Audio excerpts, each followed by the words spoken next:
تمام دیگه بشین. این انگشت باید بگیره مصرف رو بگیره. متوجه شدی؟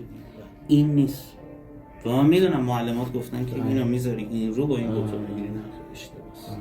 با ستاش باید بگیری. مثلا این شکلی؟ آفرین. آره با ستاش باید بگیری. این داره خطا میره. آره.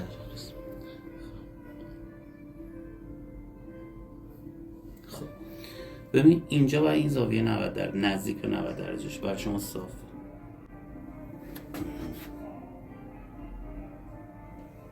بزرگترین اشتباهات این بود که این انگشت صافه به این شکل باید باشه.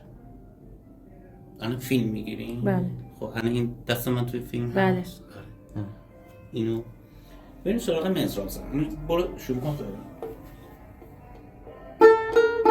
نه کنسیم نگاه کن. این تمام داری که من میزنم این بزرگترین مشکل ما این بود که این ببخشید صاف میشد. آره. آها خب امتحان کن. حالا این مزراب اصلا گیر نکنه بس. راحت حالا دست راحت بل کن. انگار هیچی تو دستت نیست. آها آره گیر نکرد اینو میزد به خاطر اینکه اینجوری نبود مثلا.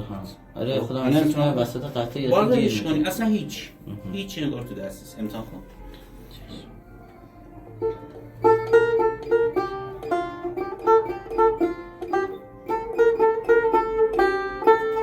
درسته؟ یه هرسیوی ما کنم پشت سر هم نیست. آها اون چه که تو میزدی اصلا اینجا بود. همین الان داشتیم اصلا اینقدر این بنده انگشت مزاحمت ایجاد میکرد. بله حالا شروع کن یواش یواش همین قدر